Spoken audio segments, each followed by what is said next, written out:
You work for Pinterest?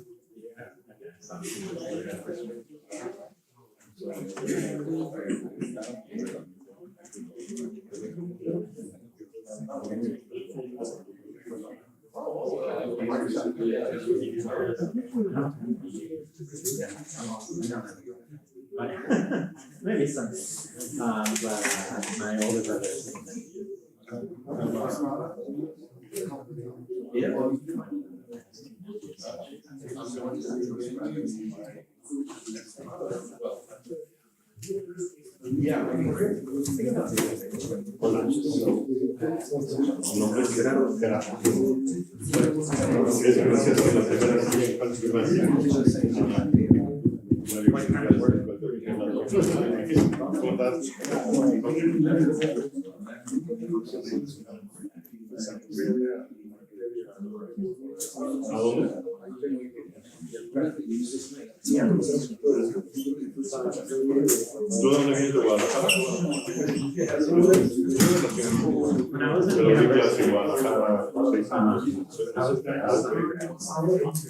I was working for this graduate agency, and she was writing for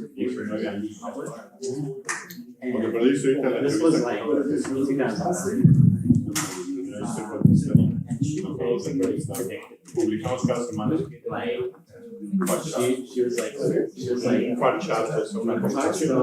All right, everyone, let's go ahead and get started with Hacker Dojo Lightning Talks. Welcome, welcome, welcome. All right, let's go ahead and get these slides going here. Welcome to Hacker Dojo. If this is your first time and you are a guest, make sure to sign up at the front desk and get yourself a little name tag. You'll see that little kiosk that's up there in the front. Prints out a little name badge so we know who you are. Welcome. All right, how long have you been here? Raise your hand if this is your first time here. Oh, welcome. 1, 2, 3, 4, 5, 6, 7, 8, 9. Welcome, welcome, welcome.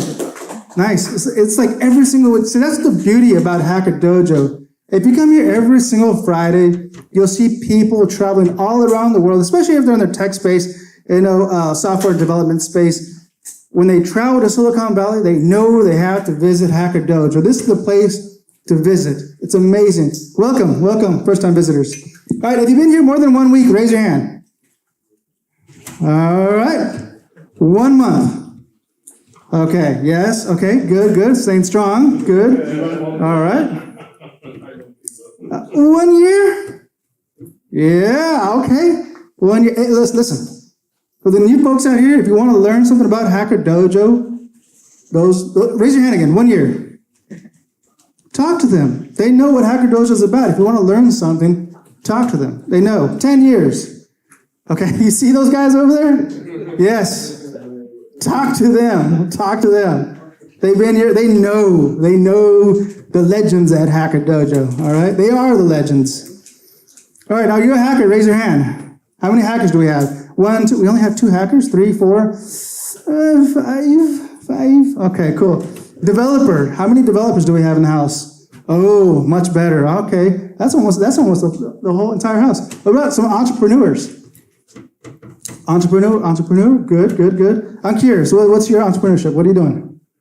I'm working on a company that holds data, asks users to predict events, predict the outcome of events. Okay, prediction algorithm. It's not an algorithm. It's just software. Prediction software. Nice. Well, did I see some more hands? What are you doing? Yeah, I'm a real estate developer. Real estate developer? Yeah, medical office. Okay, nice, nice. I saw some more hands. Okay. Yeah, I have a software development and business analysis company. Okay, nice, nice. Very cool. All right, hobbyist. How many hobbyists? That's me. I'm a hobbyist. I like to tinker with stuff. Yes. Okay, there's a few of us. Welcome.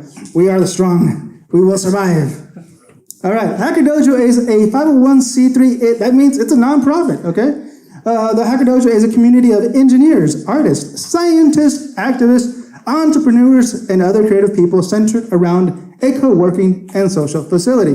If you want to join Hacker Dojo and be a member and support this nonprofit, you can do that at hackerdojo.org. All All right, our current members at Hacker Dojo that have their business here at Hacker Dojo, this is them. If you have your business and you guys want to get sponsored or get your business up on the board, let us know. Let Tiana know. She's right over there, so we can get your name on the website. Okay, volunteers. Again, this is a nonprofit. We do need volunteers. If you guys want to volunteer, there's a lot of stuff to do out here at Hacker Dojo. Jump into the Discord. There's a couple volunteer channels on there. If you're a member on the Slack channel, there's a volunteer channel there as well. Just let us know that you guys want to volunteer. Or in person, let us know. Tiana's there, I'm here. There's a couple of us around. Let us know what you guys would like to do. There's a lot of stuff to do out here. Where to find this Discord invite? Say it again? The Discord invite, where to find it? Yeah, it's right there. It's right behind you. You can use the QR code. Yes. And the website. If you go to hackerdojo.org, right on the bottom of the page, there's a link there, okay? All right, donations. Again, we're a nonprofit, so donations, we provide some nachos. Thank you, Ken, for the chips and the nachos and stuff. But if you guys want to help donate via Venmo, you got some spare change in your pocket, or if you guys have some physical items on the donation list and you guys want to donate some stuff that you guys have sitting in your closet or in your garage or in the backyard, hopefully it's in good condition because we would like to appreciate that. Like indoor plants, outdoor plants. We need some plants. There's no plants in here. Okay, I like plants. Beautiful flowers. All right, upcoming events. We have a couple events coming up. Saturday, that is tomorrow. If you guys are into Rust, Breakfast and Learn. This is an early one, 11 a.m. This is early. I don't know. Is it early for you guys? Is it too early? There's a couple of heads like, yeah, it's kind of early, man. 11 a.m. Tuesday, Python. Okay, Python. And Wednesday, we have data structures and algorithm. Thursday, Rust again. And Friday, lightning talks. Make sure you guys come. Oh, it's lightning talks theme. That's going to be a theme talk. So next week, come back next week. If you guys want to talk about AI, next week is the week. It's going to be the theme talk, okay? So let's not confuse what's going on today. Today is Lightning Talks open mic, which means you can pretty much come on stage, talk about whatever you want. But next week, it's AI only. Come back next week for AI, all right? Especially you folks watching on YouTube, all right? AI next week. And Saturday, Ultimate Game Night. That is so fun. How many of you have you have been here on the last? What was it? We had 2 Ultimate Game Nights already, right? Yeah, this is the third one. Raise your hand if you've been at Ultimate Game Night. 1, 2, only a couple. You guys are missing out. You guys are missing out. It is so fun. You know what? It's kind of a little late. Can I show some photos? Let me show you guys some photos real quick. Oh, I don't have, this is not my computer. That's fine. Go to the Discord, okay? Dojo Picks channel. You'll see Ultimate Game Night from the previous one. There was so much stuff going on. It's so fun. Definitely come by tomorrow, 5 p.m. Hacker Dojo links, again, there's a Discord. If you want to join the Discord, here's the QR code right here. You can scan that. Or there's the meetup, the website, YouTube, Twitch, Slack, Discord, and the Twitter channel, okay? All right. And this was our group photo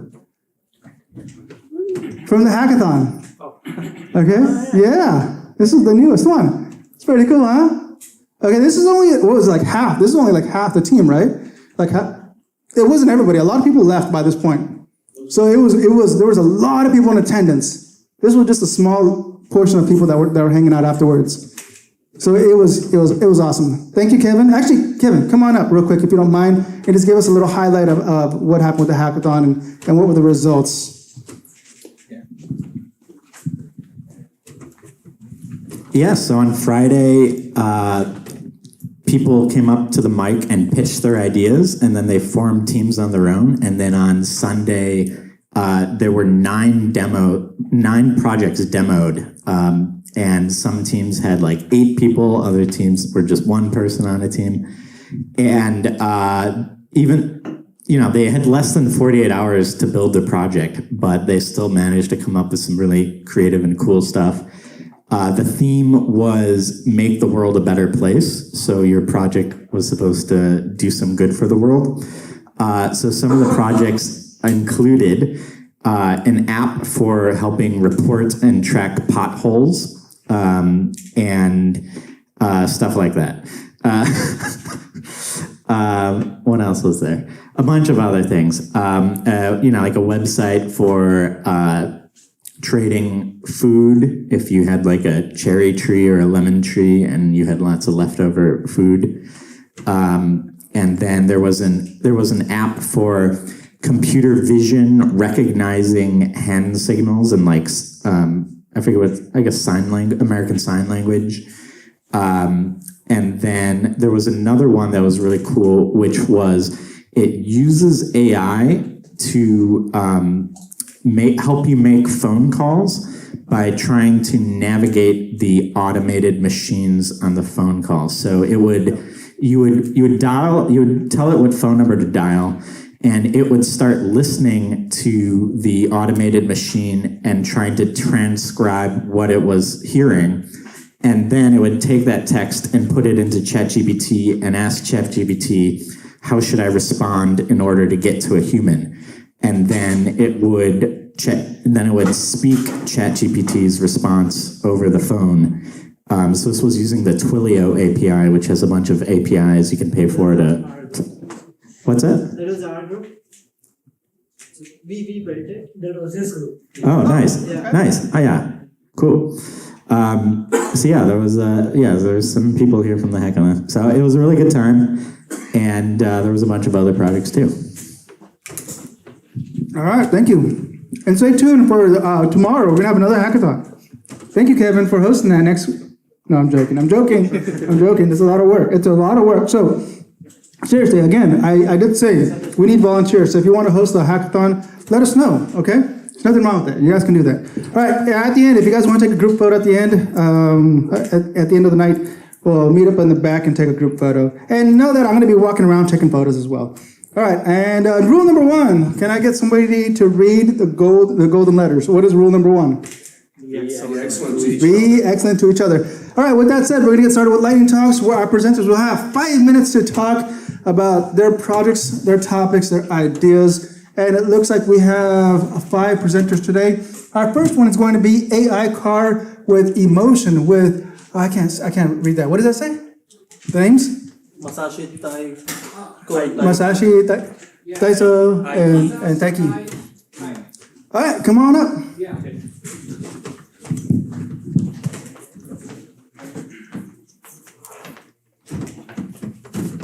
Thank you. C か。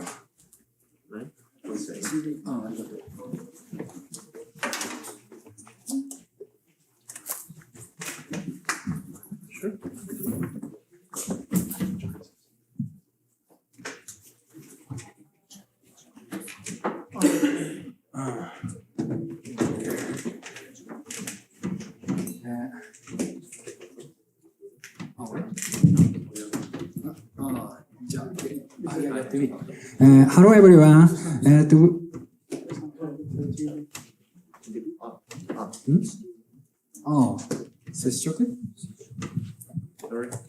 Sorry for trouble.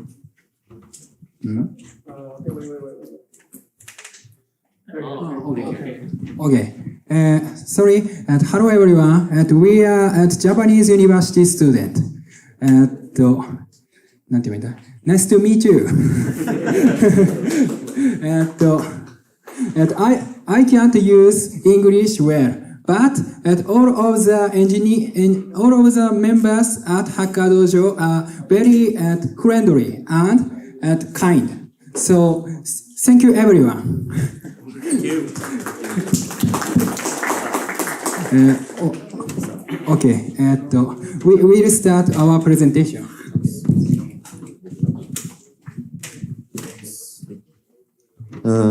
We wanted to make that AI car that change its behavior by human emotions and actions.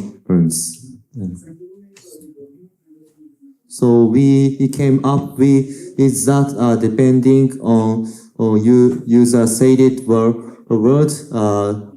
This words output emotional parameter by ChatGPT.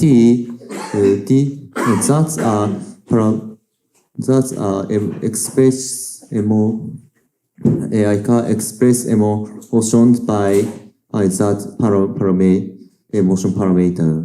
Yes. This is a picture of Nassim. sound and camera and racing car, and the machine is the Jetson Nano. When speak and analyze emotion, and the AI car take action and express emotion. For example, LED turn on and like close and back. This is the sequence diagram. User, AI car, and ChatGPT. AI car send insurance prompt to ChatGPT, and ChatGPT back the insurance complete and with input. Then user speak and transcribe audio, the text, and then transcribe data to the ChatGPT and reply the reply and the how ChatGPT feel the user's words. For example, happy or sad, and so on, and get text, emotional parameters, and the AI car say the reply text and take action based on the emotion parameter. I'll introduce about dialogue function. AI car recognizes users speaking and return appropriate response. Furthermore, AI car expresses its emotion by taking distance from the user. For example, when emotion status is graph and distance is far, AI emotion car goes toward user. On the other hand, when emotion status is set and distance is near, AI car leave from user. As a part of AI, the AI car traces the users. So, for example, when the AI car feels happy, the AI car traces the users. For example, a user goes somewhere, the AI car traces the user. But when the user say the sad words, the users make the AI car sad. For example, you've got smell. The AI car, oh no, the AI car goes somewhere. But after feeling sad, the user said, "I'm sorry, you're a nice guy." Oh, really? And try to find the user. This is the AI part, and going to the user and saying some words. This is the tracing, and the finding is the AI part of this AI car. Thank you.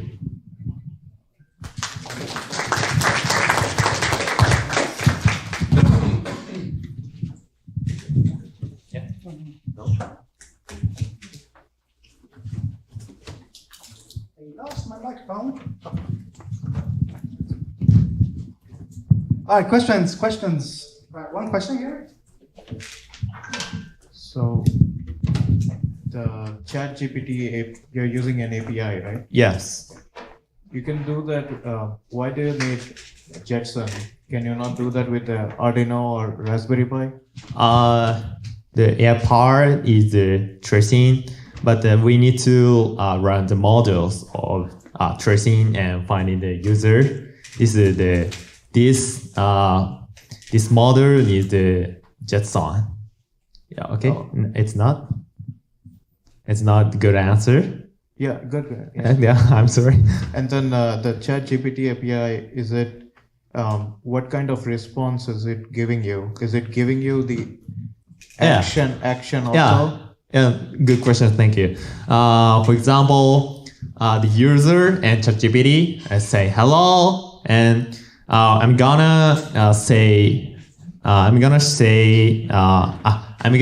gonna have a conversation, and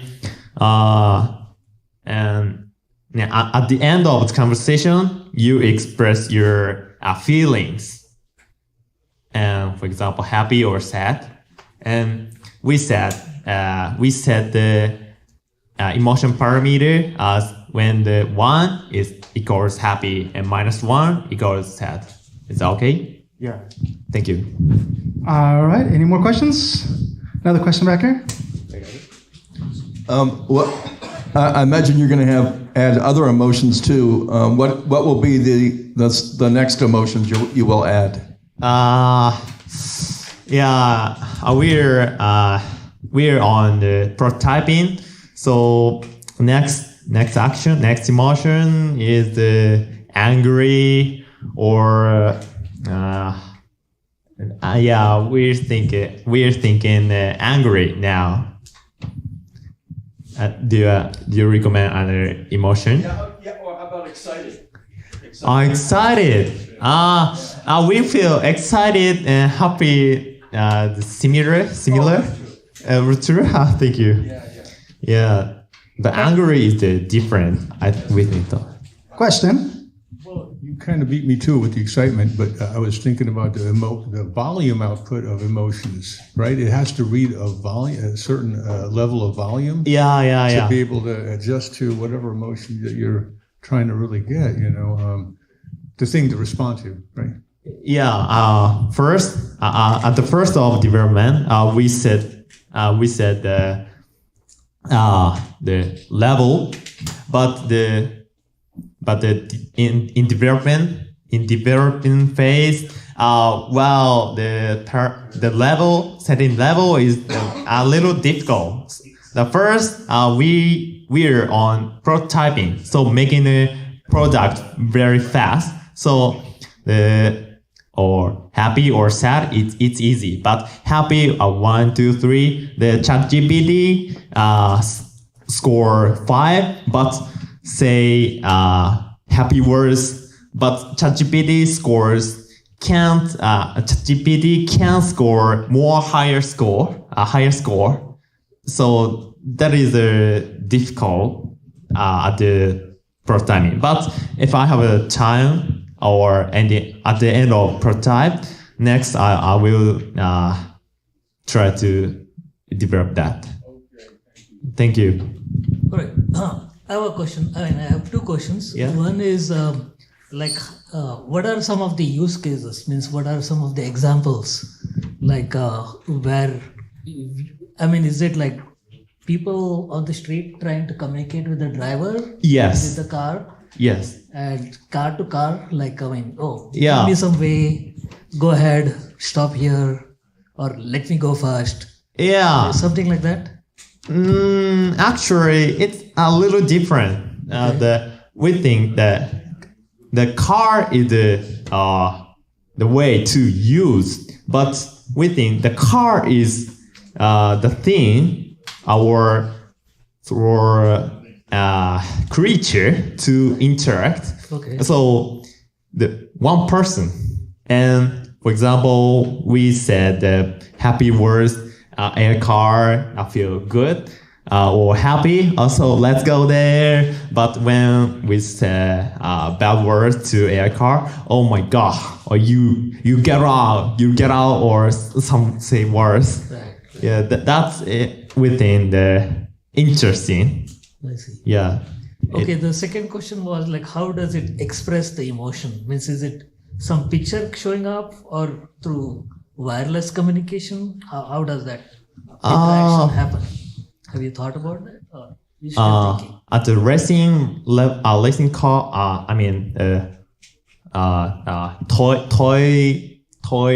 toy level or actual real car. Right. Which real car? Real car. Yeah. The AI car can say some words and that express the feelings or LED. Lighting. Yeah. Okay, Yeah, we haven't thought about it. All right, thank you, Masashi, Taiki, with AI cars with emotions. Thank you. Thank you so much. All right, our next speaker we have Fast Flyers update. Ooh, Fast Flyers, yes, yes, yes. Oh, this is going to be a good one. You guys are going to enjoy this.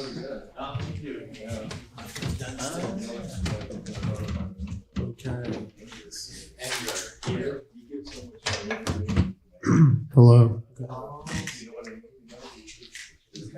I'm glad that tonight is the open mic because I didn't really know, but I think I'll be set up for this one because I've prepared with the time. Nice.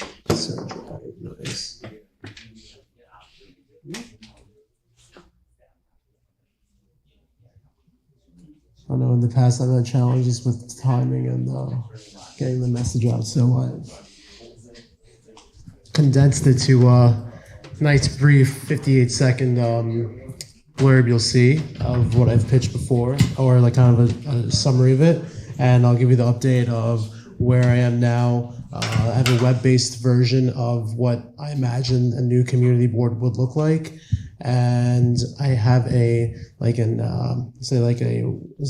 visually wireframe of like how the app should like interact or be for advertisers. So this is the little video. Shout out to Animaker and a little bit of TikTok magic in there. Say hello to Fast Fly and enable small businesses to capture local foot traffic faster than our software turns your hardware into revenue within minutes. You decide what to share. We enable your hardware to generate revenue by turning it into advertising space for your community. Maximize your real estate value in your city. Enable your customers with an updated community channel. 50 local business owners want our service right now. Looking for more technical hands to get on board before we launch. Okay, cool. Yeah, that music was kind of like loud.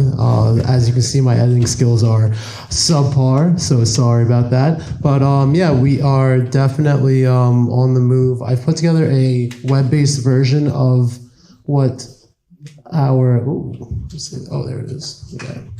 Yeah, I put together a web-based version of the system here. Let me see. Over there. Ooh.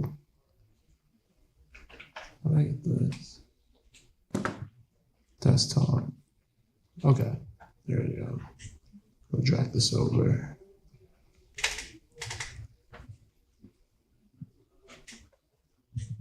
Drag it over.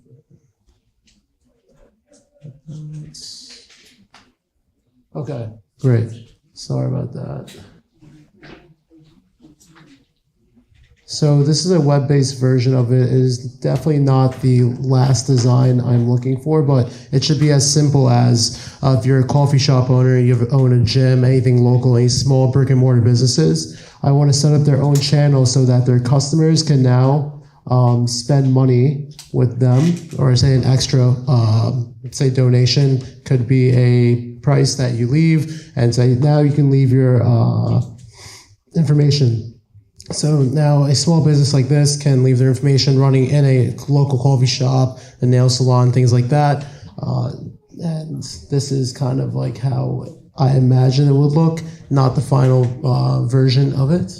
But that is a little demo of a web-based, I guess, rotating channel for the new community board and what I imagine it would look like.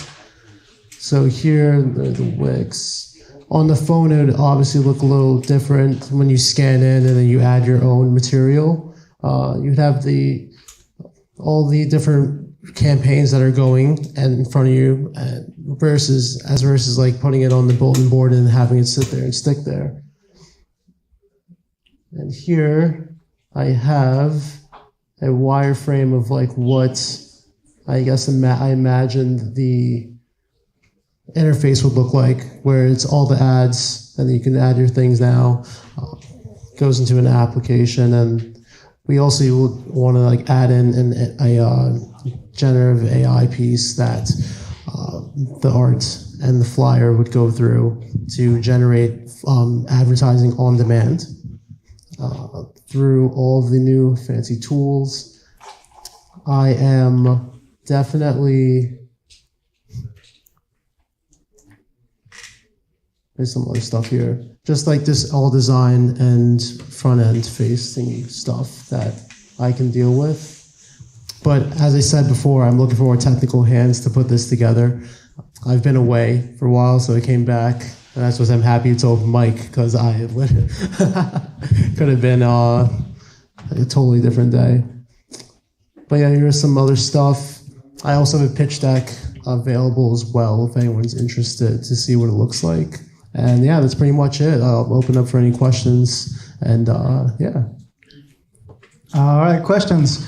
Before I pass the mic on, can you, what you didn't mention on this time, what you mentioned on the last time, was the hardware aspect of what you're using. Right. That's something that you didn't mention here. Can you just reiterate what that is? Yes, sorry about that. So the hardware that we are focusing on would be existing screens, televisions, anything like an iPad, or material that these small businesses have that they do not earn value from anymore. So it's the lost value in the hardware that exists that we want to take our software, plug it in ideally to like an HDMI or something like that, and then give them a registered screen that enables them to earn revenue from their customers. So let's say I'm a coffee shop and I have a TV screen that I'm not using and I put up your flyers. So would I earn a percentage of the amount of money that you're taking in? And follow-up question, would that percentage change if it's like a small monitor versus like a really big monitor? Yes, awesome. So ideally, the pricing structure that I picture this in an idealistic world would be the price is set for each business owner. So each business owner has the agency to set their own prices. I'm imagining more of an 80-20 split where 80% would go to that business owner, 20% would come to our platform. And moving that by scale through all these other local small businesses that exist. And yeah, I think that was the first. And then the second question was like size of the different monitors. Yes, so the size of the monitors, that at first is definitely going to be kind of like niche and like different for each location, especially because we're also measuring the foot traffic and kind of getting a general gist of how valuable is each person's screen that they have. So that it's a little more detailed when it comes down to the screen sizes and which locations we pick and work with. I've kind of think of some very close to this ideas, and there's something that have come up over and over when I approach people, and it's a lot of time people that has those screens doesn't have where to run that software. Like they don't have an HDMI thing that's connected to internet connected to that. Are you thinking on having your own purpose-built hardware with that software? Like think about like a small Raspberry Pi with a case to put behind those. Yes, amazing. That's actually I actually left my Raspberry Pi here that we were building on from the last hackathon. I wish I got to go to the one that recently just happened, but the hackathon before that, we were working in a Raspberry Pi to leave in these the first 10 like screens that we work with, and then move and expand and see if we can get to a smaller piece of hardware that is able to install into old pieces of technology that need revenue, or can make revenue. All right, thank you. I think that's all the questions we have. Awesome. Thank you. Awesome. That is Fast Flyers update. Yes. All right, next we have Chaos Camp with Strix, an OG, a legend at Hacker Dojo. Yes.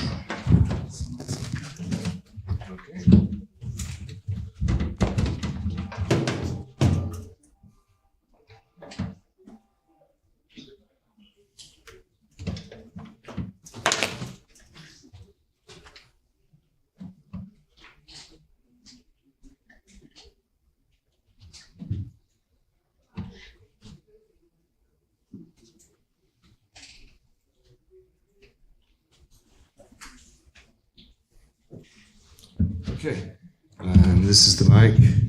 My name is Strick, and the highlight of my year is going to the German hacker camp this past month in Germany. The Chaos Computer Club is scroll things. Is the biggest and best known hacker group in Europe. Are there any Germans here? Okay, any Central Europeans? Anybody happen to be at Chaos Camp this summer? All right. Well, they claim on Wikipedia they have over 7,000 members. There's a congress between Christmas and New Year's every year, but every 4 years they have a camp. And if this is Berlin, the camp was about the bottom of this rectangle along in here somewhere. The little town of Mildenberg is nearby, and then camp took place in here. And there's a canal going there if you have a boat and you want to attend. And it was on the Ziegelei Park, the brick factory. This is a big place where bricks have been made over the years, but now it's been turned into a park. So back to camp. The skies were grayer than this looks right here, but you can see it's raining off in the background, and that happened off and on a little during the camp. That's my tent from REI. I brought it with me. Here's a mirrored thing that they were putting up on the first day, and I watched them setting it up. I didn't know exactly what it was going to do. There's some pictures later on showing. And since it's an old brick factory, there's lots of train tracks running around, and hackers would make their own trains using things like hoverboard batteries. And they would run around on the train tracks throughout the camp, which was really cool. But they also had this old industrial equipment like old engines and kind of mining cars that would be used to carry the bricks around. And these various brick buildings were part of the factory. There was a bar there called the Spätzle, which is, if I said it right, it's in Berlin, the corner groceries are open late at night, and this is what they're called. They're kind of beloved. And I couldn't not take pictures of people because the Germans are very particular about getting all the permissions of all the people. But they were playing German punk at the Spätzle a lot of the time, and I asked Google several times to tell me what bands they were playing and what songs they were playing. So a song by Scheisse die Bullen and Das Goldene Stück by Wieso. I don't know. I want to train one of the music engines on these music and try to reproduce some of that music because I enjoyed it. Here's an art exhibit made out of jillions of speakers, and they actually worked. You could Bluetooth your own music into it, and then there was a microphone for karaoke singing. So that was kind of cool. And here's a site of camp from right where those speakers were. The smokestack here, I'll show you a picture later on with projections onto it late at night, which was really cool.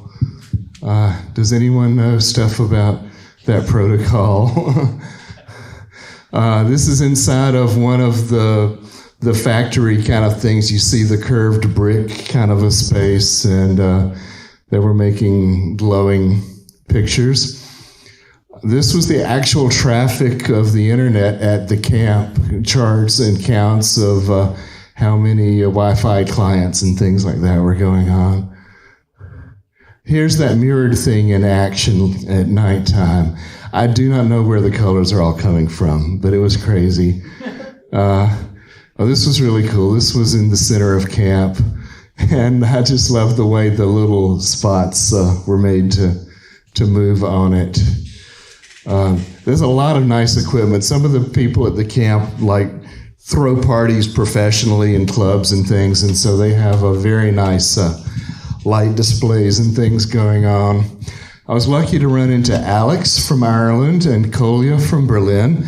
He's going to join my retro project, and Alex likes debugging hardware things.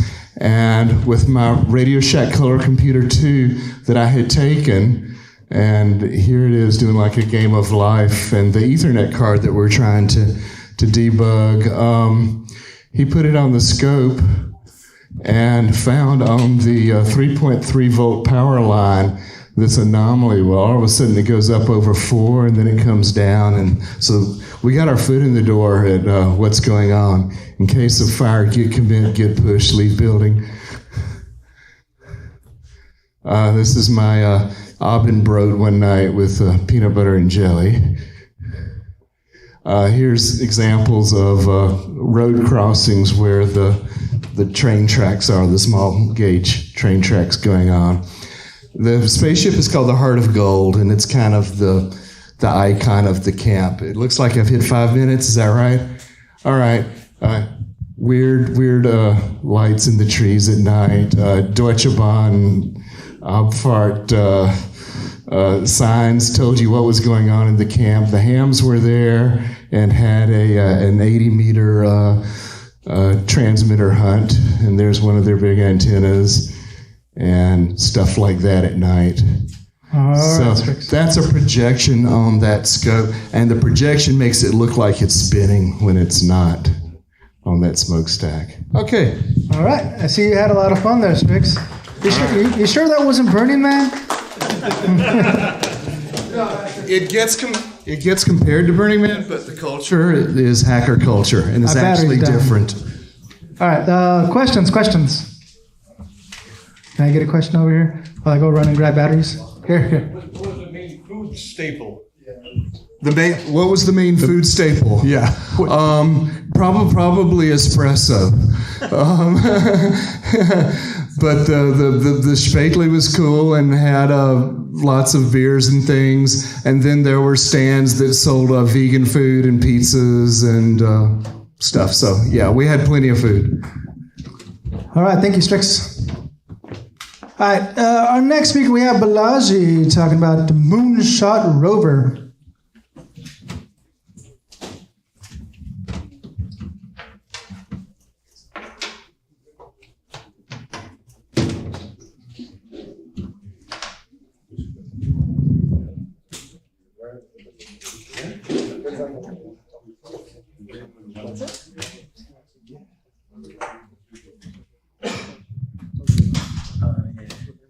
Hi, I'm Balaji. I'm a software consultant. Actually, I worked on different companies, but not in NASA. But I'm fascinated by the moon landing of recently. India did one economically viable one, which is 1/3 of Interstellar movie budget. They landed there, and so based on the inspiration, I thought, what will be the moonshot of that they can do with possibly NASA and other space agencies. And so I generated some ideas using Midjourney. One is the fuel cell. They send that to find water in moon, but still they are researching on that. If they find water, it is possible to generate hydrogen-based fuel cell. Possibly Tesla can send one model like this. So what will be the consequence of the finding of hydrogen, water molecule will be the next step for the Mars travel, because fuel cells are run on hydrogen. So we already using, Toyota is using actually, and so we are suggesting some model for that based on this, some of the designs. And so even we can have an orbiter which can scan from the sky what are the elements available using lasers. It doesn't need to land, but if they have a powerful laser, it can get the chemical composition also. So some of the design aspects came from Indian temple structure. The Indian temple is very famous for architectural design. So based on that, some of the design I combine using that. So maybe they can build some viable spacecrafts to go different planets too. So if they can, NASA is actually collaborating with ISRO, Indian Space Center, to send some satellites also. So, or some of the design, if they collaborate, how it will be looking like. So this is one of the model developed using the Ashoka pillar, is famous in India, which is a unique design done by Ashoka, King Ashoka, who built the Ashoka pillar. Is similar, looks like this one, but not exactly, I can say, but the basic structure like this. So some of the design I got is from the old to new. So this is some of the combination of that. So how the lander will look like using that design is some of the design. It's a lander and rover. May looks car also. Some are drone type. Some look like a triangle lander. Some look like an alien. Yeah, so some of the design, it looks like a Tesla car, which is already in the moon. So these are some of the design ideas I got as a moonshot, a long-term goal like. So that's all. I would like to get your feedback. Thank you.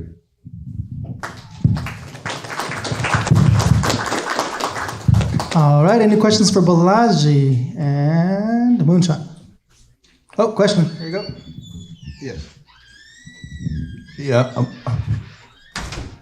What kind of a market is there for moon cars? So moon cars, if you can create one flying car here similar to what I can say, let me, possible one is, yeah, this looks good. I mean, this type of car we can manufacture where you can fly it, test it as a prototype. It is possible there also, where the gravity is very less, and only thing is it needs fuel. We don't, if they find hydrogen, water, it is possible to drive there. Yeah. Golf balls you can play there, you mean? Can it retrieve golf balls? From moon? Yes.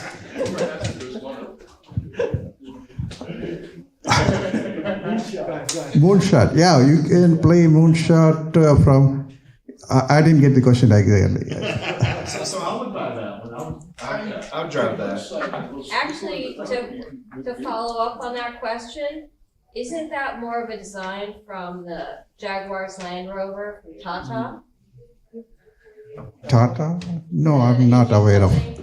No, I didn't get it from there. It is just some input to the Mid-Journey. It created on its own. Maybe it got some ideas from there, but I didn't look into that. Yeah. So this is a really nice diagram, picture, right? So is this completely created with Mid-Journey? Yes. And can you give properties and make changes for that can be done. Based, whatever, you can do Yeah, all as sort you of those give things. the parameters what you want to see, it will generate that. Yeah. Only Mid-Journey, or you used anything else? Only Mid-Journey, yeah. Okay, wow. All right, Balaji. Yeah, okay, so real talk, Balaji. You're so amazing with these images, and using Midjourney and the prompts that I encourage you to host a Midjourney course. You are the best at Hacker Dojo. There's 1 to 10 and you're like up here. Okay? That's where you're at, Elijah. You need to teach a course. I encourage you, man. All right, thank you. Thank you.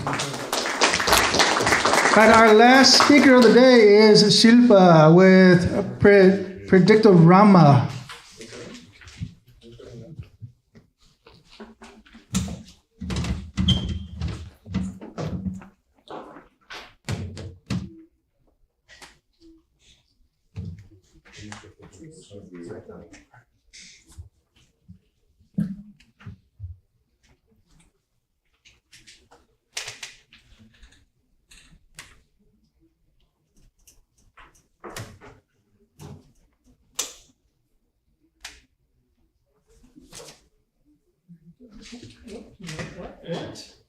What just happened?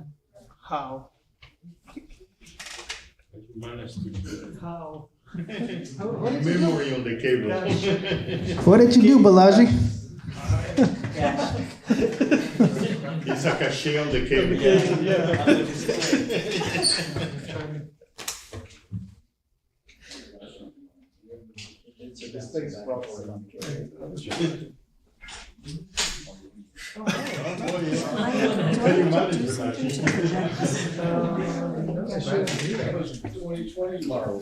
Does anybody know how to solve this issue?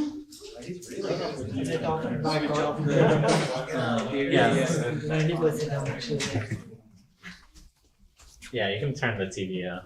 Yeah, that's the.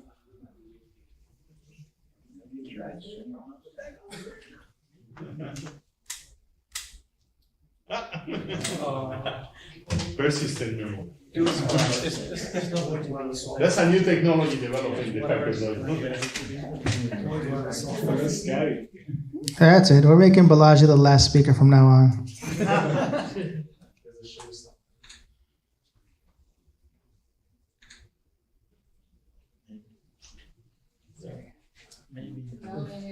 TV is connected to the. Is the TV connected? How does it connect?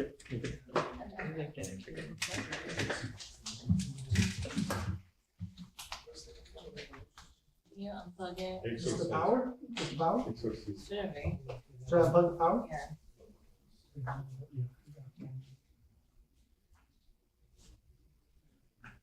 It's rebooting. Go to unplug it for a second. Let's restart. Okay, good.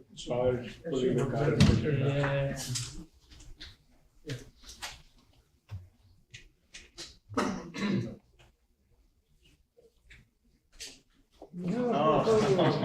Where goes the power? It goes back to this.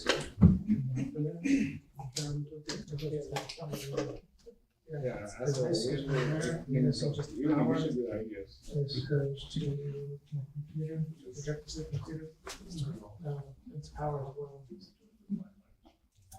What's it after? Yeah. Plug it over? Yeah. Yeah.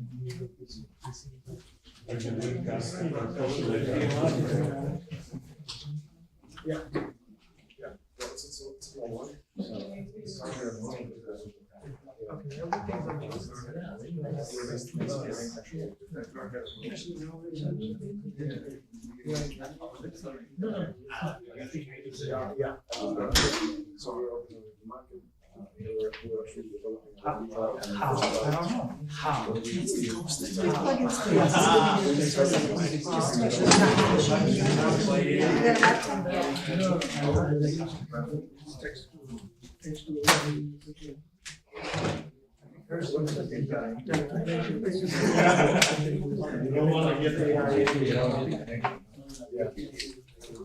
You know what happened?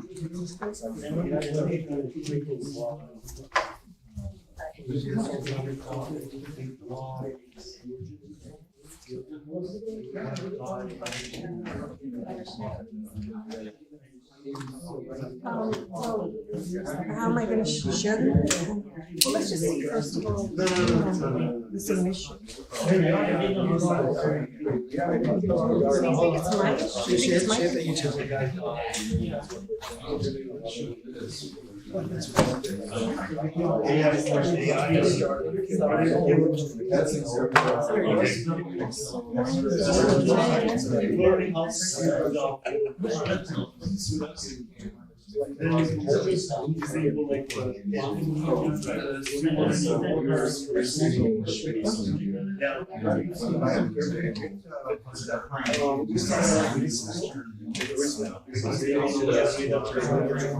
You think it's You think it's my issue?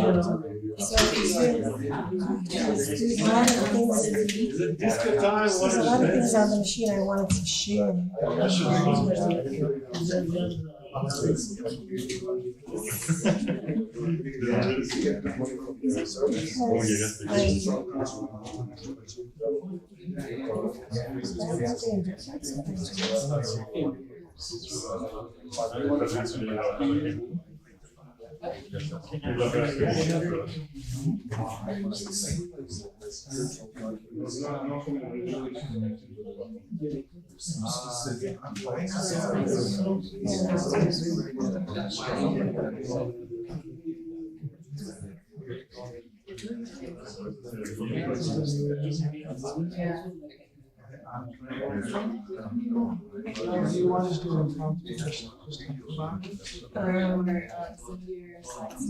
Yeah, because I can send these slides to you.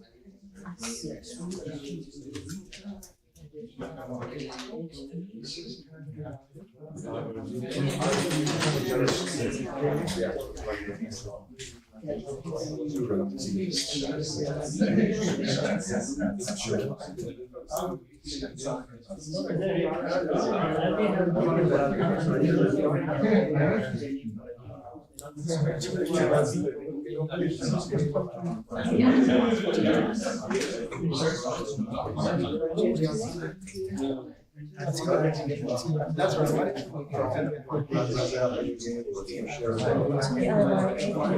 Hacker Dojo.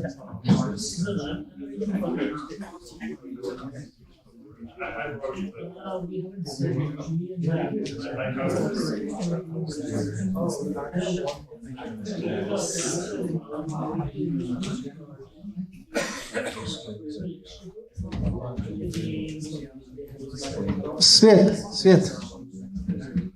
Is Svet in the house? Vic, are we having game night afterwards? Game night or poker night? Poker night? Are we gonna have poker night?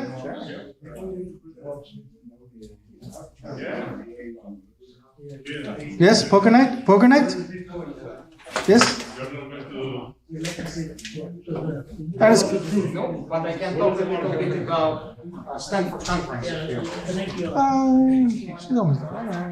just want to know if you had poker night going on, so I can just get some folks going to the poker night with you. Maybe you can take their money. So does anyone want to listen a little bit update of Stanford Blockchain Conference? Yes. Oh, you went to that? Yeah, come on up. Real quick. Yeah, come this way. Yeah, I was watching it live stream. Exactly, yes. Yeah, here you go. So usually I bother you guys with these Bitcoin updates, but because today I was not ready, I just come from that conference, I can give you like a very short description of my impression. So first of all, probably you know that Stanford blockchain, it's mostly about cryptography. So it's all about layer 2, layer 3. So now we have zk rollups on the layer 3. And it's all about Ethereum. So basically, most of the talks were about operability between different protocols on that level. I was mostly watching and looking at investors' reaction. And to my complete surprise, none of our old guard was there. So I was looking to people I know, like Kevin from Lightning Capital, from other people who used to invest very actively, they are not there. However, there is this new wave of I don't know how to describe them. Whether they are very reckless or they are very smart new wave of young capital holders. That's probably people who are now taking, like, from my side, it's oversized risks just on technologies, which means that when kind of the people of my generation, we were looking at the first generation of protocols, we're asking themselves, who gonna be the users or how big gonna be the market? Looks like this new wave of hungry new capitalists, they don't care. They just want your technology to work, which is very good news, and which was my surprise. However, there's not too many of them. Say, for example, if I compare the attendance of the previous conference, and this is a 5th conference in a row, Stanford blockchain conference. So probably the attendance was 30% of 2022. At the same time, the technical level, I think it was even higher. Because now when for example, you want to compile 2 different networks, you have to go not simply horizontally, but vertically, then horizontally, and then vertically. Basically meaning that you have layer 1, then you have, say, some application there. So now you have to first go from DA level to layer 3, then from DA level to layer 1, and then bridge your token to the next, say, chain, I don't know, in Solana, and then go up. Everyone understand what I'm saying, right? More or less. So in this type of solution become very sophisticated. So that's basically a major impression.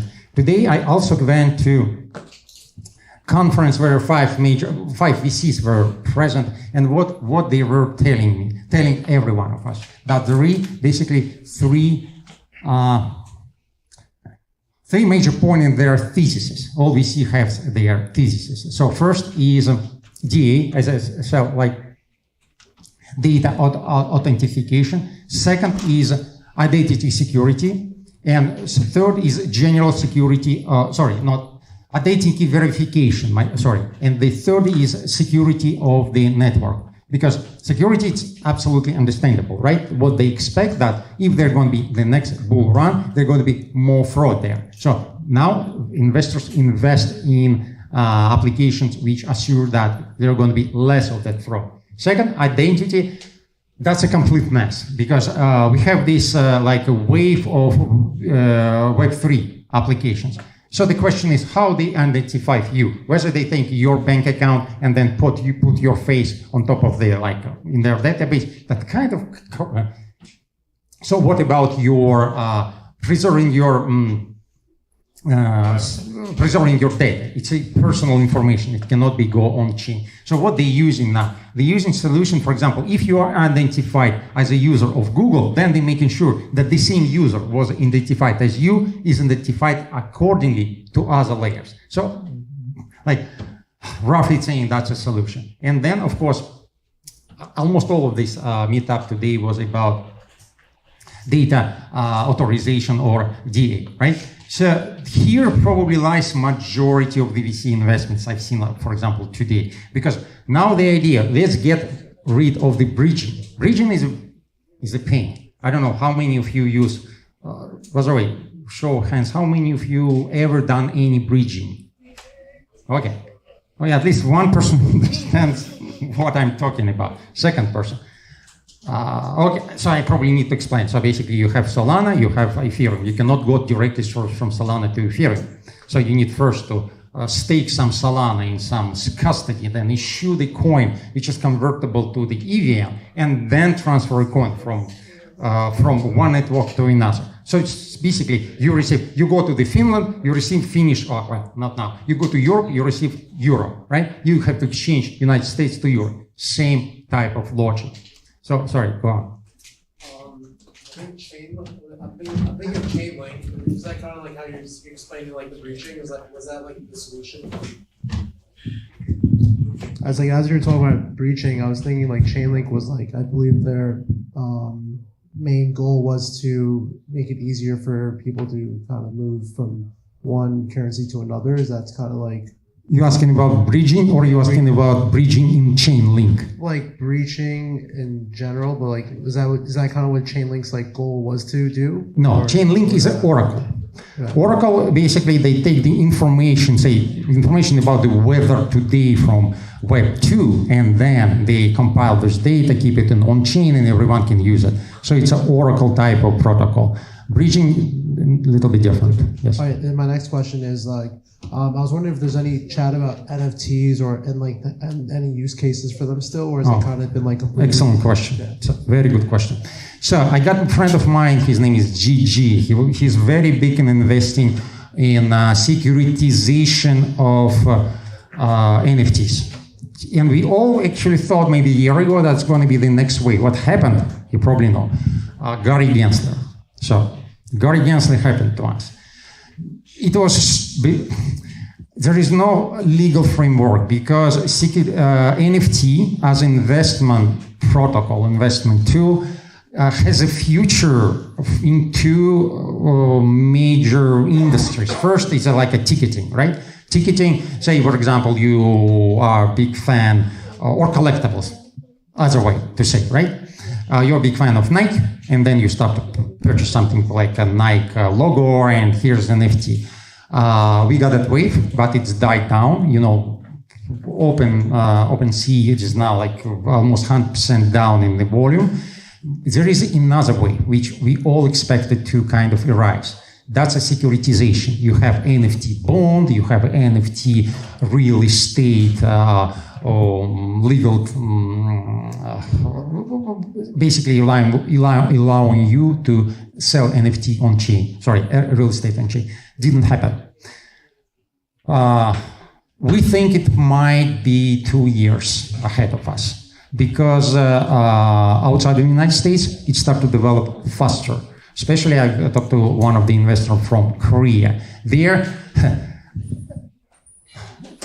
go on. So there, people people do not afraid to go in jail. That's why they do. I talked to you earlier about that. Okay, go on. Oh, okay. I have a question. You mentioned something about a new wave of people kind of adopting blockchain and just being to this world. It's like a new wave. It's kind of small, but still kind of like this new wave that we kind of wanted for a while. I wanted to ask you about how much of that would you attribute to games using blockchain? I know that there's a big movement with games in blockchain, but I kind of want to gauge your thoughts on that. Okay. Oh, finish. Yeah. Okay. So you can hear me because I think it doesn't work. Anyway, the answer is yes, because I asked that question a couple of people who are investing. They telling me first is infrastructure. That's where they're investing. I mean VCs. Second is basically socializing, social, say like Web3, like Twitter-like services, everything which brings crypto to people. And third one is great. Gaming is big. However, I have not heard the examples. They didn't tell me, oh, I invested in that company specifically gaming. So probably they was maybe just kind of was not open, right? So I didn't have confirmation. However, yes. But blockchain conference was not about gaming, definitely. It was mostly about these low-level protocols. So that's it. So any other question? I'm going to be like outside and yeah, go on. So I've been a bit disconnected from blockchain for 1.5 years. Oh, you was disconnected like from not doing any blockchain. Good for you, Bazoy. Nice decision. But last time I was actively discussing about it. One of the problems everyone realized existed is that a lot of NFTs, for example, use IPFS as a saving mechanism for saving the actual pictures of the NFTs. Yes. And if no one goes and look at a specific NFT, IPFS relegates it until it disappears, literally. So people were losing NFTs, like the actual image was getting deleted. And I wanted to know if there's people trying to mitigate that by having an active image saving thing in their blockchain directly? That's where data authentication protocols coming into. So now IPFS, you as me, we're old. So we have 1.5 years, you are a dinosaur, as I am.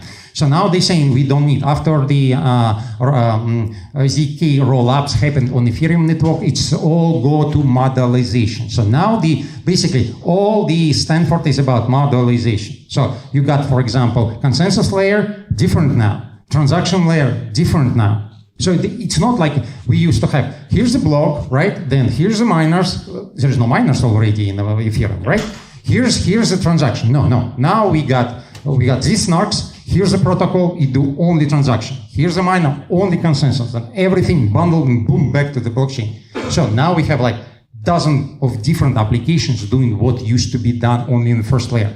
Winners, speed. Losers, pools. Basically, if I go one way, I'll try to find the pool. Pool is very low. Is it a pool of dApps or pool of any coins?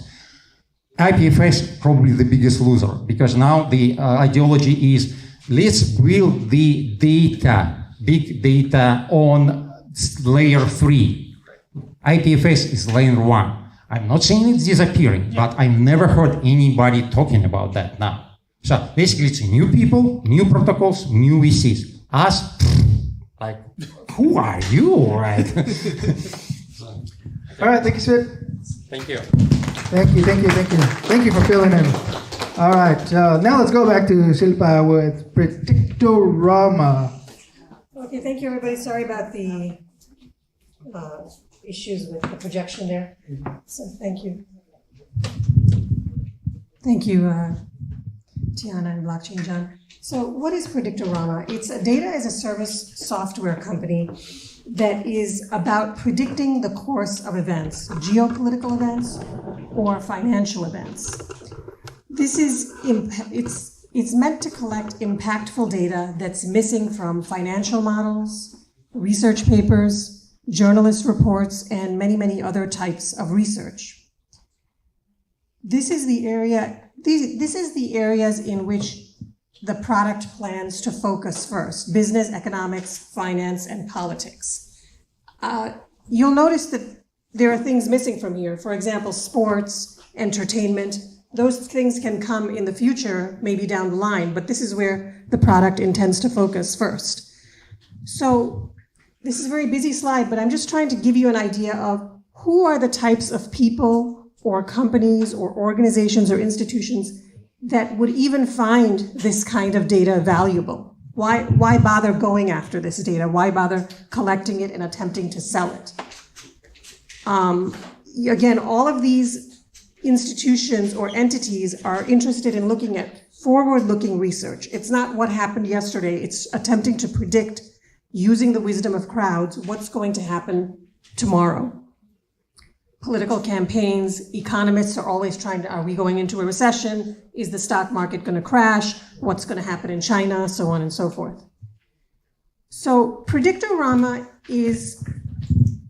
poses questions to the internet at large, questions specifically in this area, and the user gets to select a response based upon what the user thinks is going to be the correct outcome of that event. We collect all the data, we anonymize it, and then we turn around and sell only these data points. So it should be understood that we don't want to get ourselves into a Cambridge Analytica situation or anything like that. We're not selling any personally identifiable information. Nobody's email address is going out, nobody's first name or last name is going out. We don't even collect a zip code. So this, when the user votes, when the user goes to the site, the user registers. And when the user registers, here's the information from their registration that is being sold to customers, in addition to how the user voted on a given question. The person who's buying the data on the opposite end of this transaction works for all of those institutions that I mentioned before, any one of those institutions. Now, it's only the customer who knows what they want out of all that data, because we're sending them loads and loads of data, and different customers want to interact with that data differently. Users can also help by suggesting questions. So I'm sure many of you already pulled up the site on your phone or on your mobile device. There's a place where you can go to suggest questions. So currently, it's me. I'm the solo entrepreneur. So currently, it's me scanning the daily press, determining what kinds of questions one would want to post to the site and one would want to buy the data for. However, my premise is that those questions don't go deep enough. They aren't quite honed to what all of those agencies want, whether it's a hedge fund, whether it's the CIA, whether it's the Hoover Institute that's conducting research. The questions that I'm picking up are from the general press, maybe the Wall Street Journal, maybe Bloomberg News, South China Morning Post, etc. But the questions could go deeper, and the people who have that knowledge are the very people who are going to buy this data. So they can come to the site, they can suggest questions. The questions are vetted to ensure that they don't incite violence or anything like that. The questions are posted to the internet at large, and we turn around and sell the data to anybody who wants to buy it. The data is sold on a subscription basis. So you subscribe to it much like you would subscribe to, for example, Salesforce.com. When you subscribe to the data, you get into the paywall and you can download the data and do with it as you wish. Just to be clear, because if you look at the website, you see some pretty graphs on there. We're not actually completely selling graphs. You can buy a couple of graphs from us, but the point is, we want the user to have control. We want the user to slice and dice the data any way they see fit. So we give them the data, and they can use a graphing tool of their choice, whether it's Excel, Tableau, Omniture, so on and so forth. And that's what is meant by a data as a service company. And there's many, many data as a service companies out there. We're certainly not the first one, and we won't be the last. What are my asks of this audience? The number of users that has to participate on this site has to grow by leaps and bounds tremendously. We need to attract individuals in those industries that I spoke of on the previous slides to come to this site and vote. And we're also interested in engaging companies for partnerships. So by what I mean by a partnership is that we will go to companies, and in return for marketing and other things, they can come and use our site for free if they give us referrals and so forth.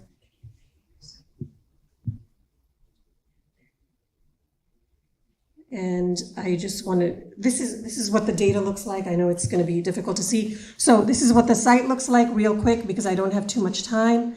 If you go to the shop page, you can see all the questions that I've previously posted on this site. And the way to buy the data is to click on here and go through the e-commerce portion of the site. But basically, you can see all the kinds of questions and what the type of data that the site is going for. And I also welcome all users to suggest questions. If you log in, there's a text box that appears, and one can suggest questions on the kinds of data that you're interested in gathering. I also encourage you to look at the How It Works page and give me feedback on how this site is designed or just any other feedback you may have. Of course, it goes without saying that this is just a prototype. It's the minimum viable product. Yes, it should be turned into an app. Yes, it's a little bit clunky. And what I need is the previous two things I talked about, the things I talked about on the other side, which is users to come to this site, vote, for you to tell your industry peers, tell anybody that you know that's in finance or works at the CIA or works at a hedge fund or works at the State Department or any agency, such agency around the world. And with a large number of users, the intent is to raise money and really turn this into an app, because really the way it would work is an app. All right, thank you, Shilpa. Questions? What is the incentive of the qualified voter? And Yeah, this is a good question, and I don't pretend to stand here and have all the answers.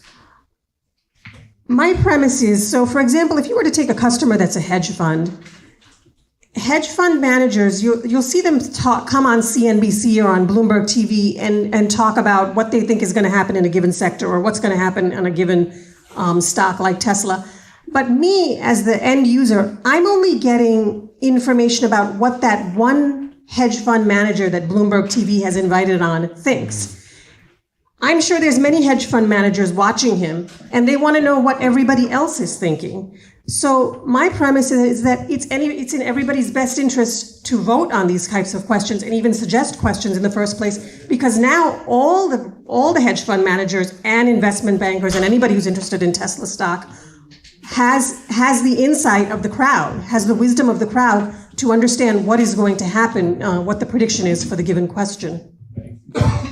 Well, I think it's a really neat idea. And I think you should continue to focus on the fact that you do, people, there's a lot of people who like to make predictions, They like to, and it's almost like you should kind of design the site for these people, people who like to make, sometimes the predictions are pretty crazy, and that might be part of the problem is filtering out, the real, the people who have really put thought into it.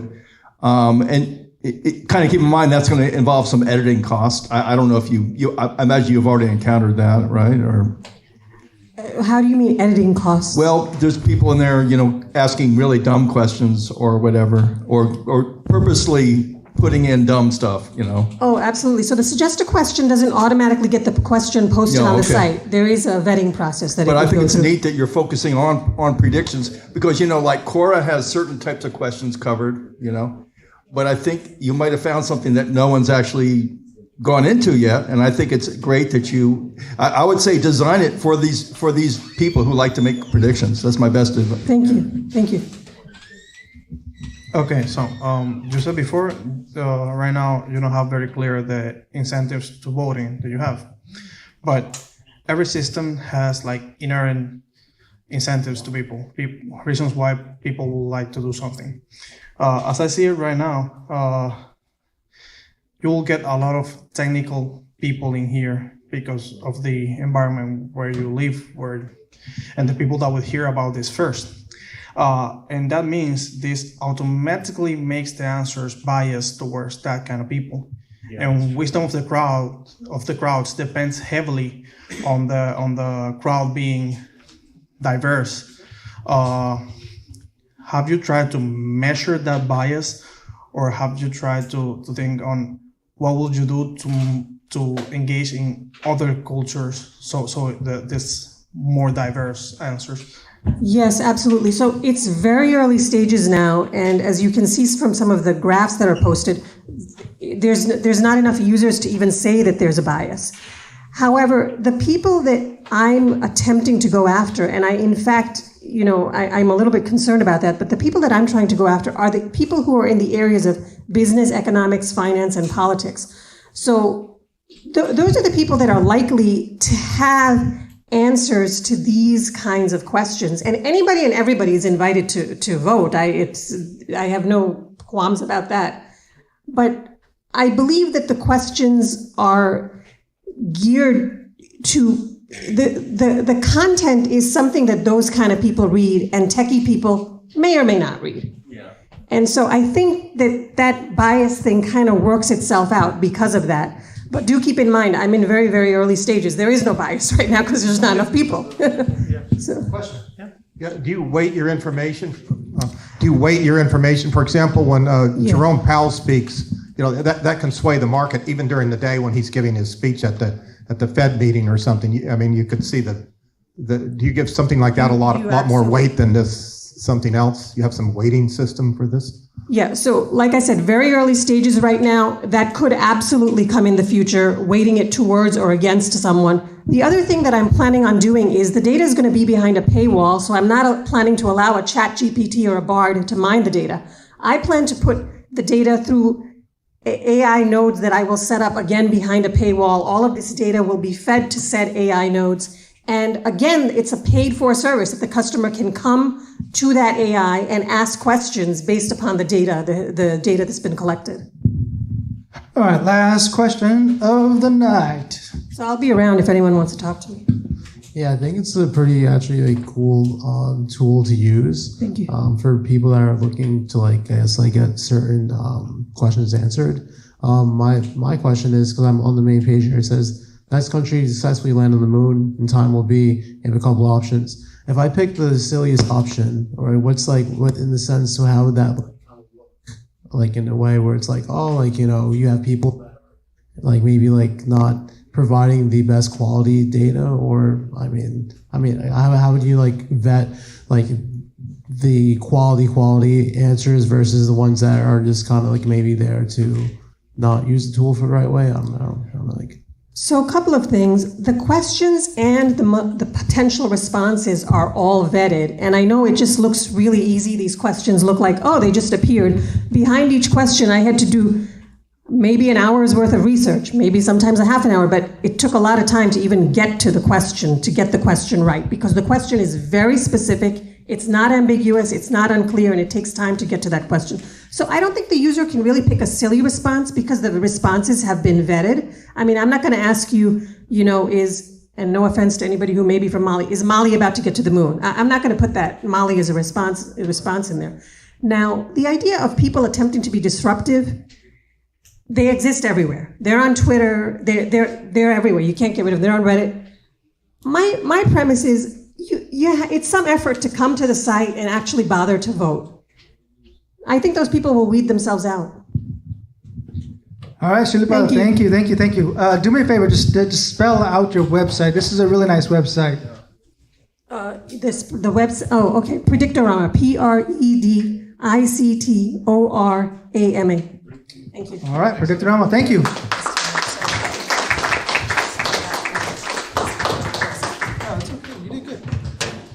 All right, that is a wrap for Lightning Talks, unfortunately. Remember, next week is Lightning Talks themed AI, artificial intelligence. All right, bring it. I want to hear you guys' Skynet project. You know, bring it, okay? ChatGPT. I know there's a lot of you guys that like ChatGPT. So I know there's going to be a lot of speakers. We're going to have a full board. So show up early. And prior to Lightning Talks, we do have a little mini-series called Fireside Chat. So come by. That's around like 6:15. So if you guys want to enjoy a journey or travel from one of our guest speakers, come a little bit early, around 6. And yeah, with that said, enjoy the rest of the night. Chat, learn, make connections. And with that said, be excellent to each other. Have a good night.